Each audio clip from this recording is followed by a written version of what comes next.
Hey guys, and welcome back to Should Busy Gamers Play. In this episode, we will be looking at Baldur's Gate 2 Enhanced Edition. Now this, of course, is the updated version of the legendary RPG, which was released in the year 2000, created of course by BioWare before they went on to Mass Effect and Dragon Age, and widely regarded as the best RPGs ever made. So those of you who know what Baldur's Gate 2 is, have played Baldur's Gate 2, you might be wondering what's new for this edition of Baldur's Gate 2, and I will also try to talk to or address the concerns of those of you who have not played Baldur's Gate 2 and have no idea what it's all about. Now, to give you a quick overview before we get into the game proper, I don't want to spend too much time in the title screen. This is a top-down isometric RPG that's based on Advanced Dungeons & Dragons 2nd edition. So it is helpful to have a little bit of Dungeons & Dragons rules knowledge already, or AD&D 2E, but not strictly necessary. You can always look things up on the internet, and the game in fact actually shows you a little bit, gives you a little bit of a tutorial. This edition does anyway. But let's talk about all of these before we get into that and the rather significant learning curve that you might have to face coming to Baldur's Gate 2 for the first time. This is Shadows of Amp. This is the base campaign for Baldur's Gate 2. An expansion, The Throne of Bel, adds this campaign over here. So fittingly titled The Throne of Bel. And this updated, the enhanced edition of Baldur's Gate 2 does include a new campaign called the Black Pits 2, which is basically a bunch of arena style battles. It literally takes place inside an arena of some kind. It's worth checking out, if only because the writing is really funny in it. But we're not going to look at that. We shall go ahead and look at Shadows of Amp instead, the base campaign. Now, let me just say at this point that Baldur's Gate 2 Enhanced Edition is available right now for the PC and Mac. It is available on Steam for $24.99, and I believe that's the retail price for both Steam and if you buy it on the website of the developer, which I will link down below, of course. Now, when you buy the PC Mac version of Baldur's Gate 2 Enhanced Edition, you get all these characters added on to the characters that already exist in the original version of the game. These are new characters created specifically for the Enhanced Edition. As you can see over here, well, you can't really see it, but this is a monk, for example, and this is a wild mage. Now, if you're playing it on iOS/Android, and those versions are not available right now, but are being prepared and hopefully will be available at some point in the future, the game will be cheaper. The price hasn't been reviewed yet for the base game, but you will have to buy these characters as add-ons, so do keep that in mind. Going to go ahead and continue here. Now, I did mention that Baldur's Gate 2 has a significant learning curve, so if you are a busy gamer or simply an impatient one, this is something you need to take note of. In the Enhanced Edition, the people who decided to go ahead and update the version of this game, or update this game, have done a couple of things to make things easier for you as a new player of Baldur's Gate 2. For example, you can click on here and click on how to play and check out these gameplay videos, which are included. Now, the gameplay videos, they mostly deal with the UI and interacting with the game itself. As you can see, this is how you move characters around, right? And then for magic combat, you keep spellcasters away from physical combat attacks, of course, because they're kind of weak. Some spells do damage, others make enemies less effective, the standard kind of thing. Now, what's important for you to know as somebody who may or may not be familiar with Dungeons & Dragons or AD&D 2 is that you get an entire list of stats like that, right? And the video does go a little bit into how the stats, or what the stats do, but not very much. It tells you armor class, right? And the lower your armor class is, the better off you are, the less likely you're going to get hit. The lower your Thaco, is the lower your the better off you are, the more likely you're going to hit the enemy. And we'll probably go into Thaco in just a bit, because that's infamous in AD&D or Dungeons & Dragons circles for being kind of a really, really unintuitive way of depicting your defenses and your two-hit score. But let's go back. If you do decide to play this game, you can go ahead and watch all these videos over here, and they'll tell you exactly, well, it'll give you a little bit of a beginner's primer as to how to play the game. Now, I'm going to go into single player here, and I'm not actually going to start a new game. I'm just going to show you what options you have in starting a new game. Now, veterans of Baldur's Gate 2 will notice that this is new. You get new preset characters, pre-gen characters that you can choose, which are pretty decent. You know, it's not great for somebody. I mean, if you are the kind of person who is prone to min-maxing a character or making a character exactly how you want, then you're not going to like these options very much, I don't think. Although they're decent, you know, they're not bad by any means for what they do. Like, for example, the fighter here has maxed out his strength, his ability score for strength. He has 18 strength, you know, con is 18, so that's real good for a fighter. And that's what you would expect from a fighter. The fighter's name is Abdul, which is, if you guys have read the novelizations of the Baldur's Gate 2 novels, you will be familiar with Abdul, and the novels themselves, they're not very good. So they're okay, but the writing is a bit, strange at points. But this is not about the novel. We could go ahead and create a new character. I could go through this really quick, but I don't want to spend too much time because you can spend hours creating your character. And which is what I did when I played Baldur's Gate 2 with Cyrene a few years ago. So I should say at this point that I have played Baldur's Gate 2, and I did it with Cyrene. We did multiplayer. You can play multiplayer in the Enhanced Edition as well, so that's definitely a way to do it. You pick your own character and you import, and you have Cyrene's, or I should say your friend's character in the party with you. But you get a choice, of course, of all the different classes that you want to pick. And within those choices, you might have different other choices that you can pick. Like, for example, when you pick the fighter, you can pick a Wizard Slayer kit, which allows you to, whenever you hit an enemy, you bestow a 10% cumulative chance of spell failure on the target. And then you get magic resistance per level, which is actually, wizards are extremely dangerous. Spellcasters are extremely dangerous in this game, so you know, you could pick that, or you could pick a Kansai. Again, not going to spend too much time doing that. Pick alignment. They describe how you view the world. I can pick neutral good, for example. I'm a person who believes in good, but I don't necessarily do it in a lawful way, for example. And that affects your character interactions and your interactions with the world. Then after that, you go ahead and roll your characters. You do get a little bit of a description as to which kinds of points you get. The races I picked, by the way, I picked a human, which is kind of, it doesn't really have much in the way of bonuses or penalties either way. But if you pick like a half orc, for example, you can have a higher maximum strength. So I can reroll until I get, I got an 82 there. That was much better actually. 87, holy, wow! I wish I was playing this character, really. That's an insane roll.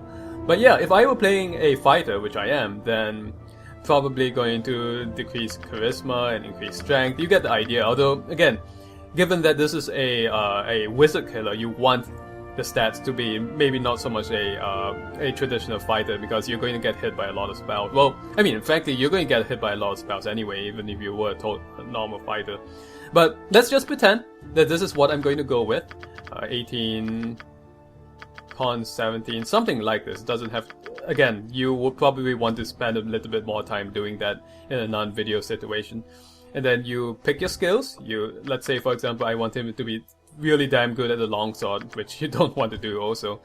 You pick your appearance, and then you pick your sound voices, or your voice set. So we can go back to that for a bit if you want to have a look at that. And play the voices. Battle and victory! Maybe you like that one, maybe you like that one a little bit better. With no regrets. And then after that you pick the name, right? So the whole point of this is that you can spend hours creating your own character, or you could just pick one of the pre-gens. And if you are a busy gamer who just wants to get right into the action, you might want to pick a pre-gen, or you just find a guide online and just go with your recommendations. You know, you could spend a long time here, basically, is what I'm trying to say. So let's go back. We're not going to do this. We're not going to start a new game. Instead, we're going to go ahead and load in a game. Now, the developers of Baldur's Gate 2 Enhanced Edition have provided me a few save games for me to play around with so that I can make a video. And this is a save game that was provided with some of the new characters in it. So we have the Wild Mage here, who is good at, well, casting spells, as you can imagine. And we have the Monk, right? And those are the two of the new characters you can pick. I actually have an evil paladin, which I dismissed because I didn't like him, so that's that. But the reason I decided to bring the party here particularly is because I wanted to show you the city and what Baldur's Gate actually looks. Well, not this is not the city of Baldur's Gate. This is the city of Atkatla. But I wanted to show you what Baldur's Gate actually looks like in a city. Now it's worth pointing out that Baldur's Gate 2 Enhanced Edition, the resolution has been upped. In this game, it has been updated for modern computers, basically, so it looks a lot better than it did before. Also worth noting that the game is now widescreen, so that has been changed since the original versions of Baldur's Gate 2. But aside from that, not much has changed with the art assets, and that's fine. That's not a bad thing at all because the art in this game is gorgeous. I mean, this game was released in 2000, folks, and that's kind of late for a game like this, I realize. Or it's not. Oh, I should say 2000 is well into the era of 3D gaming. But man, look at this! Look at that fountain! Oh my god! I mean, I know I'm sounding like I am geeking out here, but really, I love this kind of art, and that's why I wanted to show you this safe game, because I wanted to show you just how pretty the city is. Oh, there's a fight around here. There's some loot on the floor. You can pick that up if you want. Or I usually do, and I just sell it off for a couple of gold pieces at the store. Well, my party members anyway. You can use the map. You can definitely use the map to have a look at where everyone is. As you can see over there, they've gone around. The map shows you the entirety of this area called Walkeen's Promenade, and which is basically where the shop is. And you, of course, you play a party of about 5 people. Well, it can be up to 6. Again, I dismissed one of the party members. But you recruit NPCs as you see fit. The NPCs can interact with each other. Let's say, for example, an NPC who is a good NPC is not going to get along well with one whose alignment is evil. And you might have the opportunity to have romances if that's the kind of thing that you like with the NPCs as well. Now, let's see. What else did I want to talk about? Oh yes, you can zoom in and out now. Look at that. You couldn't do this in Baldur's Gate 2, the original version, and this might be really helpful for those of you who want to get into the action and see what's going on, because sometimes the battles can get extremely chaotic. Now, what else did I want to talk about here? I think let's talk a little bit about the character screens and the stats, because that is important, and that is something I really want to talk about as a especially when it comes to playing Baldur's Gate 2 as a very busy gamer. I'm going to take a drink here. So as you can see, we have a bunch of stats here. These are the stats which are basically you would expect if you've played any Western RPG, especially. These are the kinds of stats you are probably familiar with, because Dungeons and Dragons, it forms the basis for a lot of future RPG systems. Now, the thing I wanted to talk about was THACO. THACO stands for to hit armor class 0. So that tells you basically what you need to roll in order to hit an enemy with armor class of 0. And any person in the game starts, if you don't have any armor on, you start off with armor class 10, which means that the higher your armor class is, the worse off you are. The lower your armor class is, the less likely you're going to get hit by a sword to the face, for example. And your armor class can go into the negative territory. Okay, so THACO basically, if you have no equipment, you start at armor class 10. You roll a d20, and you roll 10 to 20 to hit that person, right? But since armor class is subtracted on bonus, again, armor class is the lower your armor class is, the better.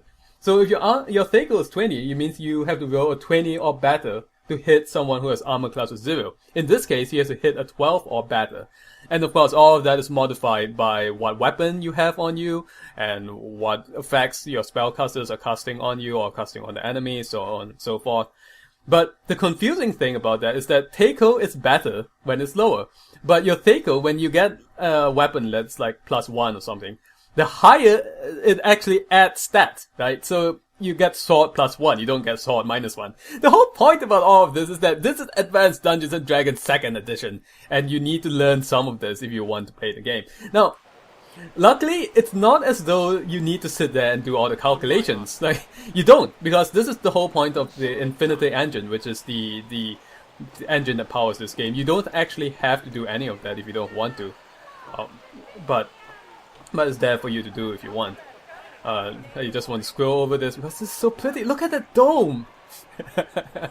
That's what people say to me when they want to hit on me. No, that's not what people say to me. But yeah, look at it's beautiful, right? So, in order to move around, let's have a look at that map over there. You have to move to the exit if you want to get to another part of the map, which is what I'm going to do. I'm going to show you the map.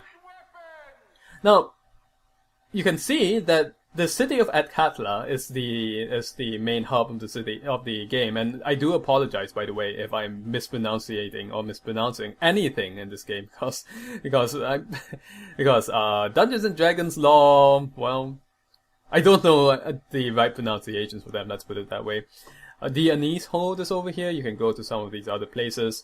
Watcher's Keep is about the Throne of Baal expansion. It's one of those places in which you could probably go to if you felt brave enough to at least clear out the first floor, even at this low level.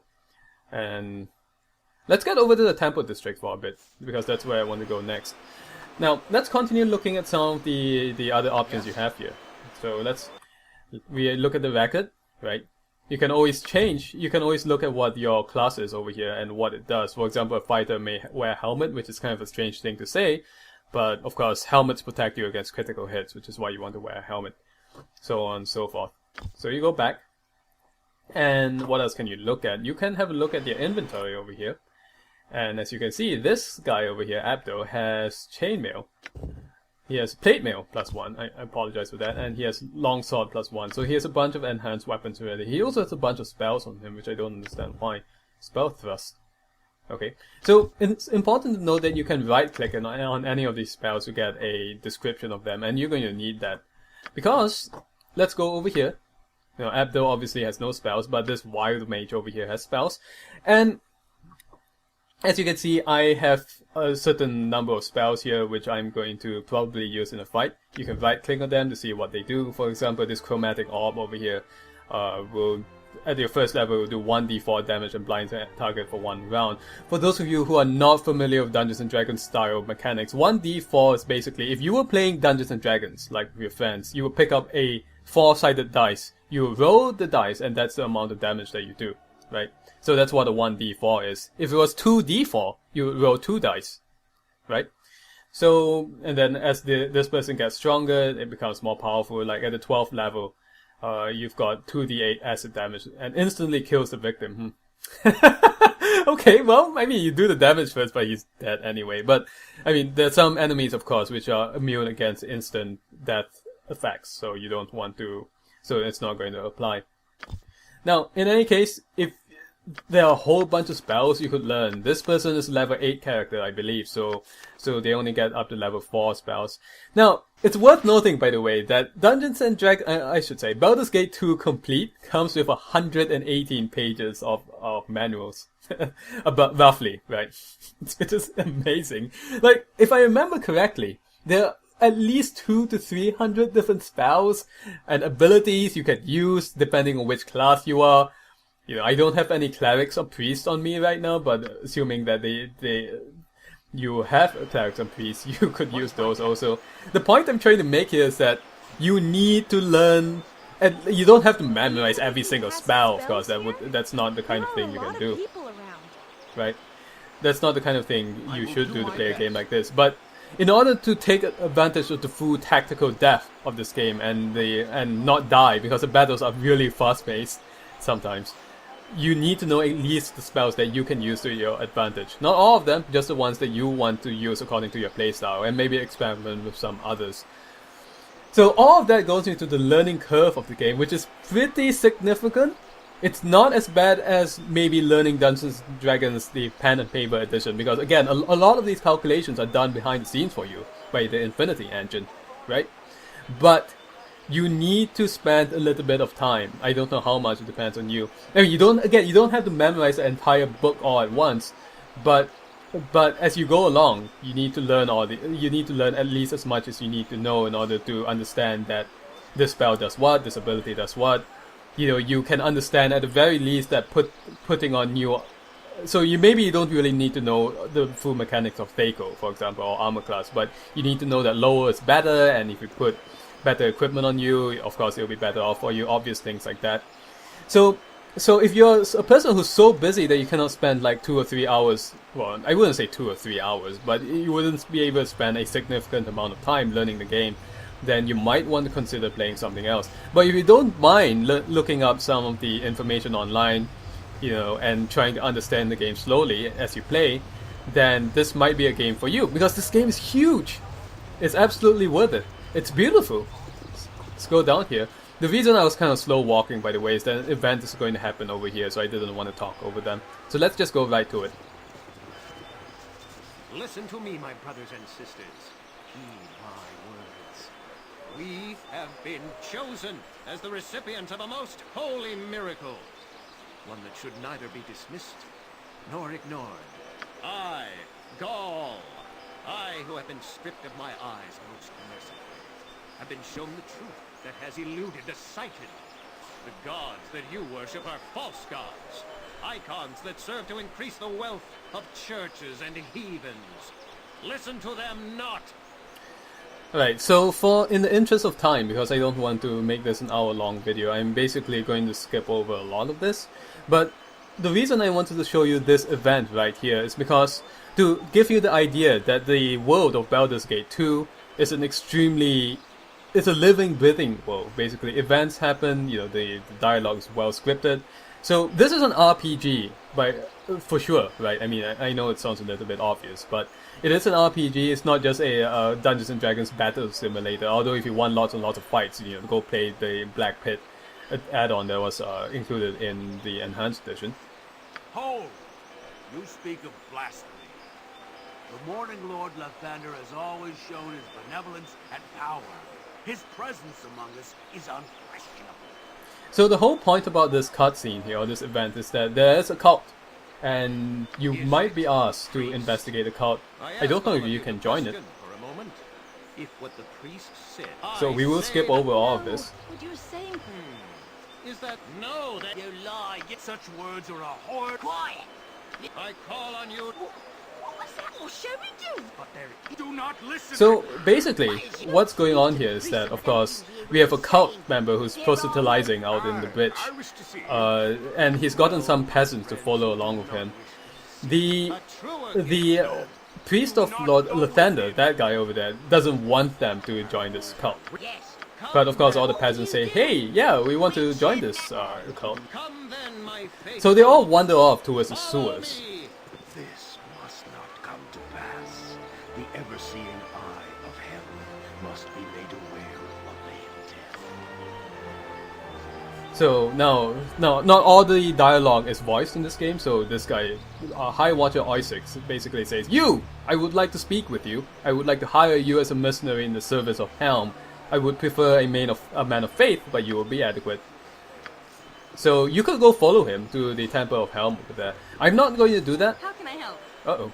Oh, okay, so this didn't happen to me on my test run over here.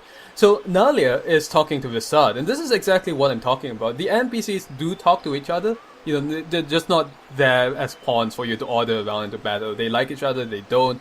If you if things go bad, they might threaten to leave or fight each other or fight you. So those are things you gotta consider. Again, the alignment system comes into play here, because the most obvious thing, of course, is that if your alignment is in opposition with somebody else's alignment, then they're likely to oppose you.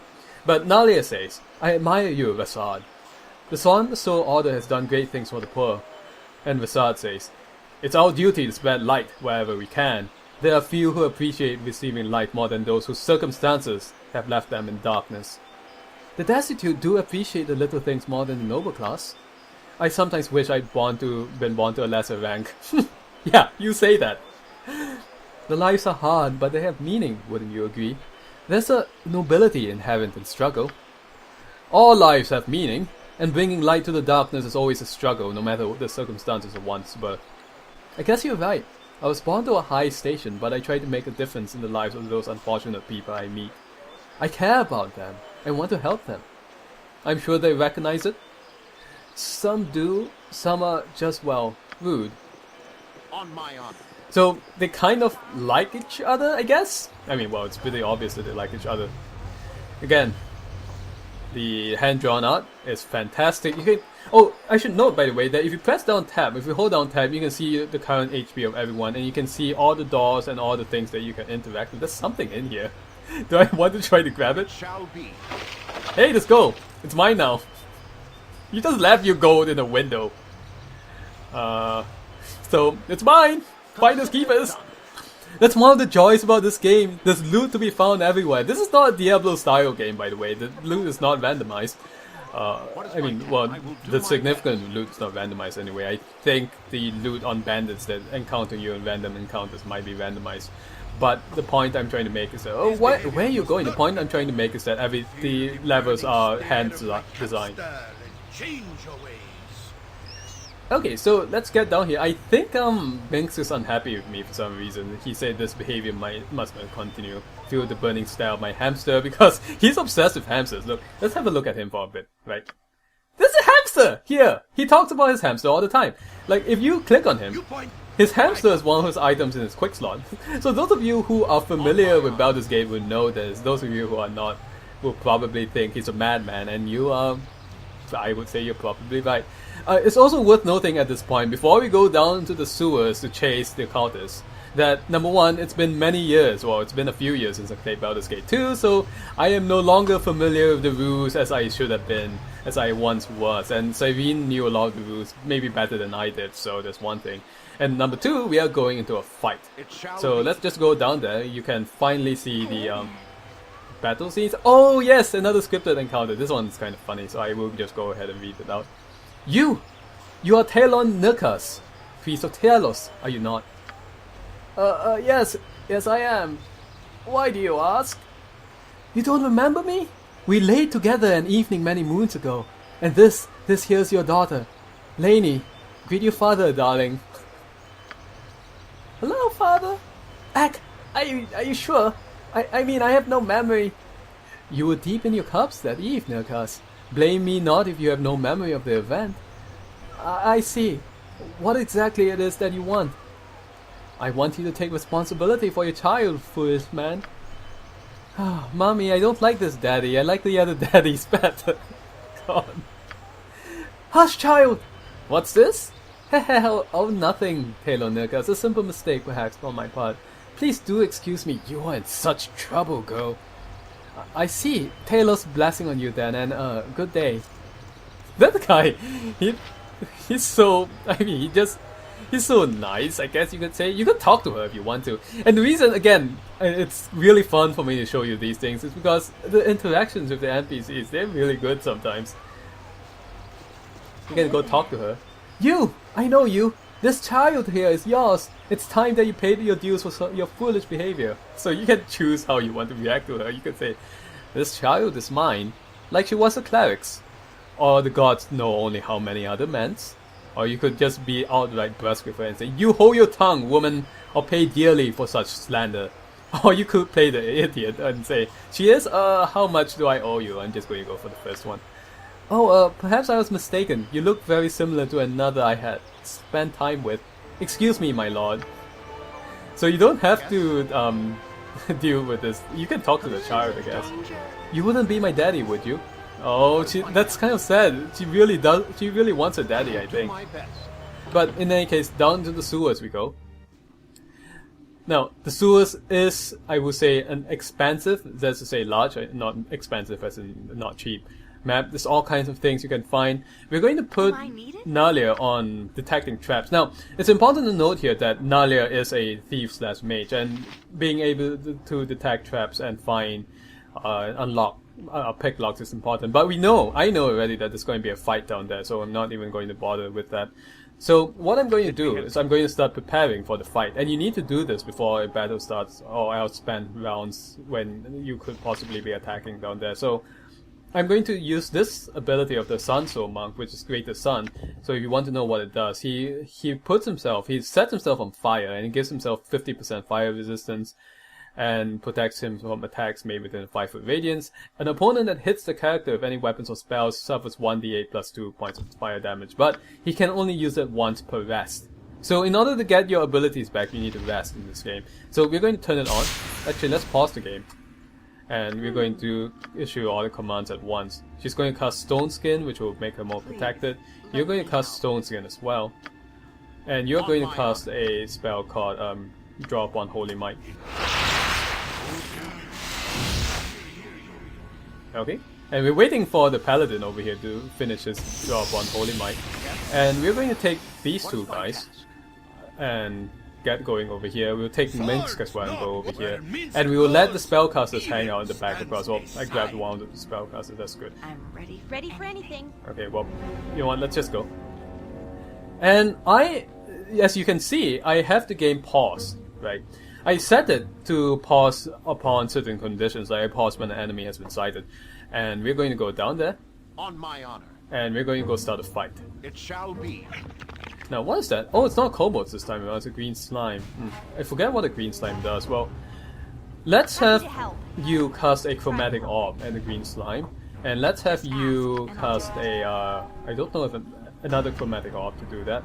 And we'll have you attack. So you get the idea here. What you're doing is you're issuing orders to all your party members, and they do what they have to do. I don't know what the green slime does. I've forgotten. I don't know if there's anything that causes my weapons to get damaged, or even if that's a thing in the game.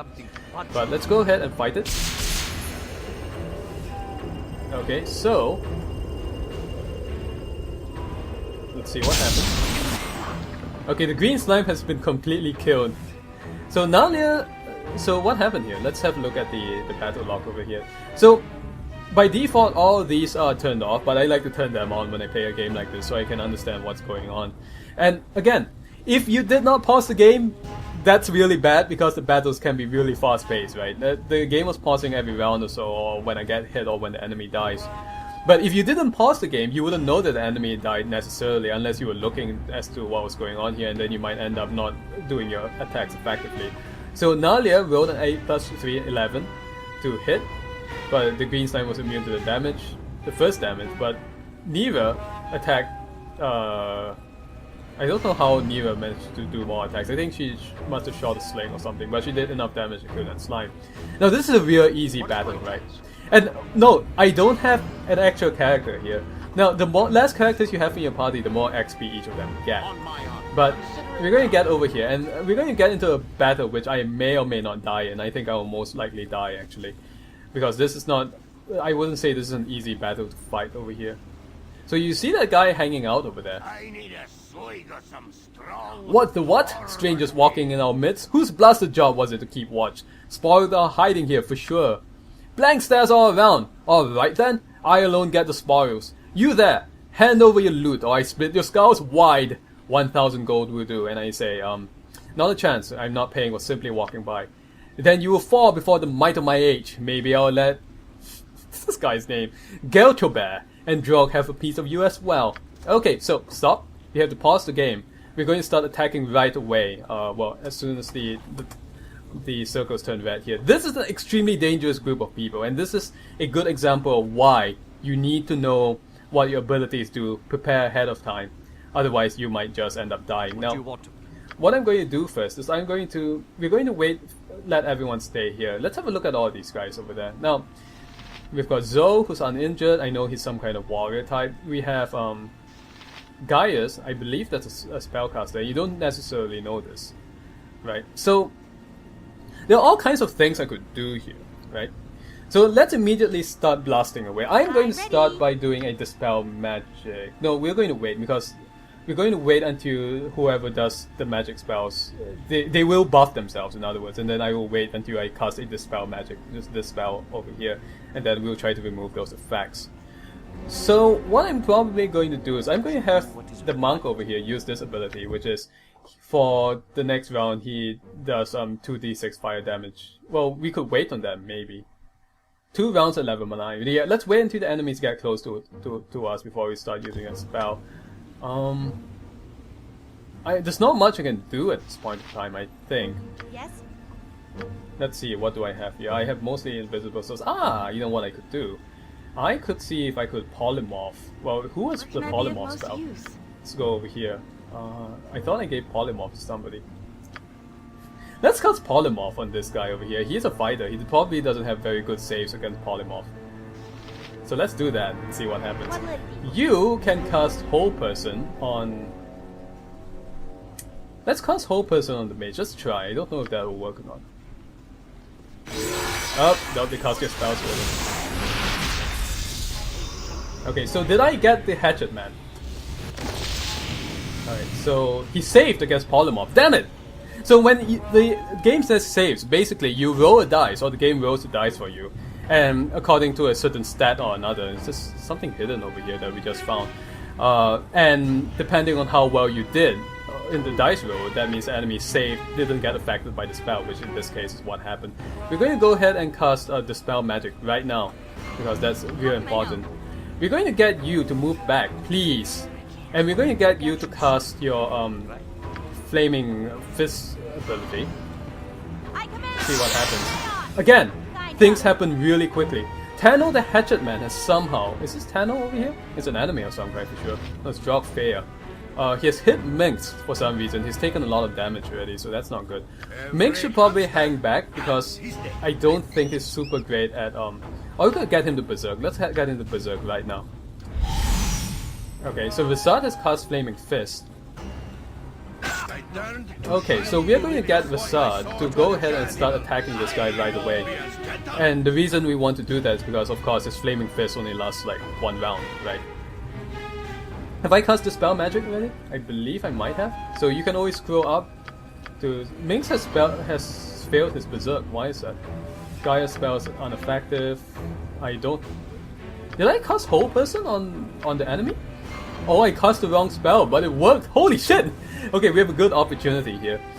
Alright, so this is what I'm going to do. Oh, I didn't take Stinking Cloud with me, unfortunately, because I thought maybe in this area it wouldn't do so well. But if I cast Stinking Cloud on here, which is a wide area effect magic spell, it would start doing bad things to them.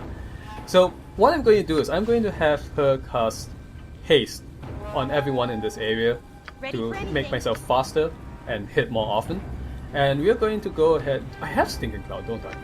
Oh, good! Good. We're going to cast Stinking Cloud right now on this guy over there. Ha ha ha ha! Minx is not doing well at all. Let's have him drink a healing potion. And you can go attack this fella over there. Okay. Alright, now what happened then? Okay, Minx is saving versus death. Why is that? There's somebody... I think somebody is casting Finger of Death. Oh god. Which is, of course, an instant death spell. Okay, so... Nira has cast Stinking Cloud, so she's available to do another action now. I think. What's going on here? Why is... Nira cannot do anything at the moment, I think. Okay. So, we have Nalia here. Did Nalia actually manage to cast Stinking Cloud? I think she did. That's a problem with having people named Nalia and Nira. I tend to mix them up a lot. So, the biggest problem, as I can see it... there's an enemy around here. There she is. Wait, where is she? She's right there. So, we're going to cast... let's see. We're going to cast Chromatic Orb on the enemy over there. It's kind of hard to see sometimes. And you are going to keep attacking this guy. Hey. Oh, is he held or something? Something's gone wrong with him, I think. You're going to keep attacking? Hey, I cannot control any of these folks. What? See, you can cast Berserk. No, we tried casting Berserk and it failed, so let's not do that anymore. Let's go ahead and keep attacking him, I guess. Okay, Stinking Cloud has started here, which is going to be real good for me, I hope. Nalia has been hasted. So, let's see. Is she available for attacking yet? Something's happened to her, some kind of effect, I don't know what exactly. Okay, so Stinking Cloud has started over here. It looks like some kind of dimension door. He might be summoning a spider, which is not good because we're going to get outnumbered real quick, right? So, that's you. Oh, he's been confused or something. Damn it, he's going to charge right into the Stinking Cloud and get damage. Oh boy. This is not good. This is not good at all. So, I mean, this is a good example, and I'm probably not going to see this battle to the end because it will probably make this video extremely long. But this is a good example of what I mean by the ebb and flow of the battle within a Baldur's Gate game. You know, you cast Whole Person and then you cast Stinking Cloud on where the held people were, so that they can just sit in the cloud and just get damaged like crazy, right? Or get affected like crazy. But on the other hand, the enemy has casted something that makes me charge towards the Stinking Cloud, in which I'm going to get hurt myself. So this is not looking good for me at all. So we have both these guys who have been confused or some such. I probably should cast Dispel Magic on them actually. So, but she's not doing anything. Let's see. But if I cast Dispel Magic now, I don't have Dispel Magic anymore. So what I ought to be doing is ought to... This is whole person, isn't it? I need to cast a whole person on you right now so that you stop doing damage to me, right? And everybody else, you can continue attacking this fella. Okay, yep, my Abdul has gone into the stinking cloud for whatever reason. Where the hell are you going? Oh my god. Where are you going? Oh jeez. This is not going well for me. Okay, Minx has been hit again. Something's happening over here. What's going on with you? So again, I cannot say I'm the best at playing Baldur's Gate. What happened to my Power Word Stun? The enemy cast a Power Word Stun on me, which makes me unable to move for 1 round. So anyway guys, I think this is where I'm going to end this fight because it's going to take several more minutes. I would say that in this fight, most likely I will die. It's just not going well for me, even though I managed to get off a stinking cloud over here. But yeah, you can see why this game is so highly regarded because there's a depth to the strategy and the tactics you can use, which is unmatched in a lot of other RPGs. So we're going to go back. We're going to go quit the game and go back to the main menu, and then from there, I guess I will go ahead and talk about my feelings, my summary about this game. Now, Baldur's Gate 2 Enhanced Edition is available on Steam I should say on PC/Mac. Also available on Steam, $24.99. In short, I would say that busy gamers should play Baldur's Gate 2 Enhanced Edition, and I did not even talk about this, goodness. If they want to get lost in the world for hours, and they have the time to do it. If you don't have the time to do this, then this is not a game that may be good for you, because as you can see just now, it took me we're coming up to a half hour now or more. The battles, they take a while, and the beginning dungeon of the game, the tutorial dungeon, so to speak, it took Cyrene and I like 2 hours to get done with it, you know. If you're the kind of person who doesn't have maybe like an hour or so or more to play at a time, and you're going to get interrupted by work or by your kids or something like that, you might feel a little bit frustrated at the lack of progress that you're making. This is easily a 60+ hour game, for sure.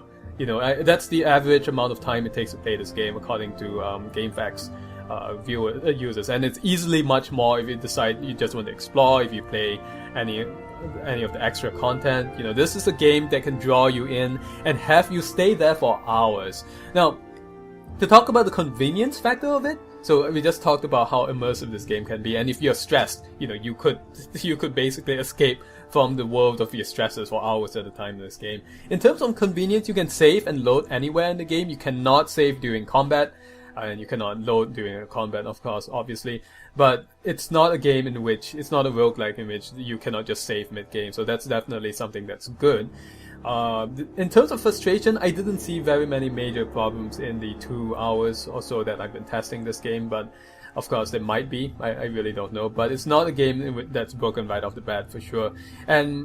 And this is a game that doesn't need high-end computers to run. You know, it's a game from the year 2000. So your frustration factor will probably just come from getting destroyed right away by super strong enemies. If you are over-leveled, or you don't know your abilities, probably, or you don't know your abilities, or you don't know how to manage your party well. In terms of learning curve, the learning curve is fairly high, especially for a game like if you're the kind of person who needs a short learning curve, this is not a game for you, basically. So I would recommend this game to people who have time to get lost in the world and just want to escape from their world for a while, but maybe not so much for people who are just looking for a quick gaming experience. Anyway, this is Should Busy Gamers Play? Baldur's Gate 2 Enhanced Edition. My name is Zen. Thank you so much for watching, and we'll see you guys again next time. Bye bye.